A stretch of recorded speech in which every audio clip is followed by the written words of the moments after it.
ሰላም ጋይስ እንዴት ናችሁ? ዛሬ ሞስት ሪችስት ካምፓኒስ በጣም ቅንጡም ሀብታም የሆኑ ካምፓኒዎችን ዛሬ እናያለን። ከአንድ እስከ 100 ምናምን ነው፣ ግን ከ100 ነው የምንጀምረው። ገርማቸው አሜሪካ እንዴት እንደወረደች ማየት እንችላለን።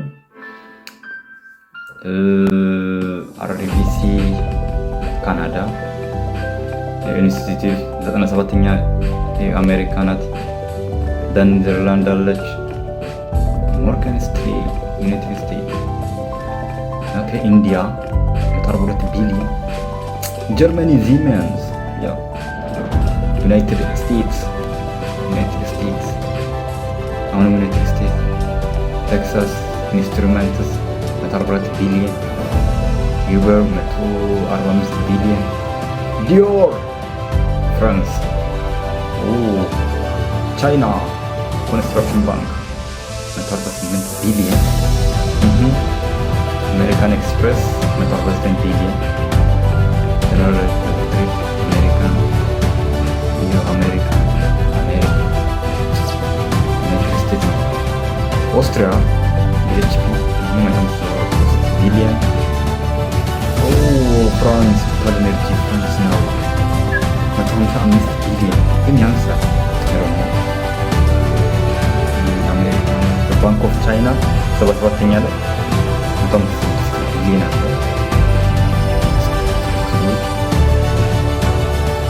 ካተርፒላር 164 ቢሊዮን።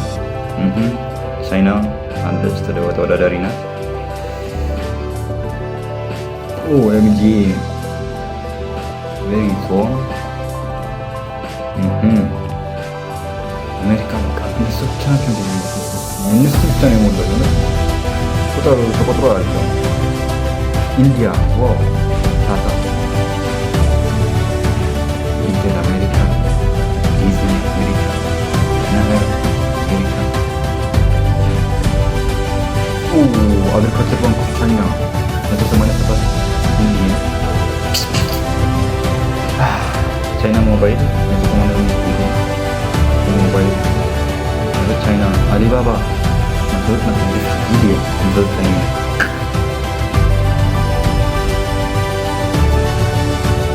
ቢያንስ የማውቃቸው ካምፓኒዎች ልጥረዘ የምለው ነው እንጂ ማክዶናልድ 54ኛ 207 ቢሊዮን ዶላር። ጀርመኒ ኤስኤፒ 210 ቢሊዮን አለው። ስዊዘርላንድ 203 ቢሊዮን። ተርሞ ፊሸር መጣ። ሄርሜስ ፍራንስ ፓሪስ 47ኛ። ኢንዲያ አይርላንድ ኢንዲያ ይኸው ሪላያንስ ኢንዱስትሪስ ሊሚትድ 238 ቢሊዮን። ኔትፍሊክስ 42ኛ አልጠበኩም። 1 እስከ 10 ነበር የጠበቁት። ኮካኮላ ራሱ 40ኛ 1 እስከ 10 ነበር የጠበቁት። ባንክ ኦፍ አሜሪካ ይበልጠዋል። ሎሬል አሁን ፍሬንስ ይበልጠዋል። አዶብ ምንድን ነው ስራው? ዩናይትድ ስቴትስ 274 ቢሊዮን አቅም አለው። እኔ አሁን ፒዲኤፍ ኤዲት ከማድረግ እና ከሪደር ከመሆኑ ውጭ ሌላ ምንም ጉዳይ የለም፣ ግን ያን ያህል በጣም ሀብታም ነው። ቶዮታ ጃፓን 295 ቢሊዮን፣ ግን 33ኛ አይከብድም። ኔስል ስዊዘርላንድ 305 ቢሊዮን።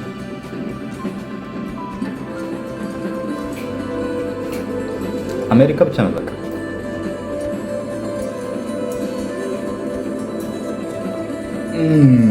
ዩናይትድ ስቴትስ ሆም ዲፖት 355 ቢሊዮን። ቻይና 356 ቢሊዮን 25ኛ አሪፍ ነው። ሳምሰንግ ሳውዝ ኮሪያ 23ኛ። እንደዛ አልጠበኩም። ከ1 እስከ 10 ከአፕል እንደው ዝቅ ብሎ ይኖራል ብዬ ነበር ያሰብኩት። ሳምሰንግ ማስተር ካርድ ፋውንዴሽን 18ኛ። አሁን ከሳምሰንግ እንዴት ይበልጣል ይሄ?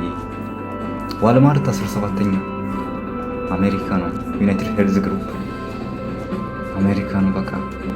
ዴንማርክ 14ኛ ላይ ቪዛ አሜሪካ ብሮድኮም፣ ቴስላ 11ኛው 598 ቢሊዮን፣ ዲዲ ገራሚ ካምፓኒ ዲዲ ያለ ወስከሚ በርክሻየር 8ኛ፣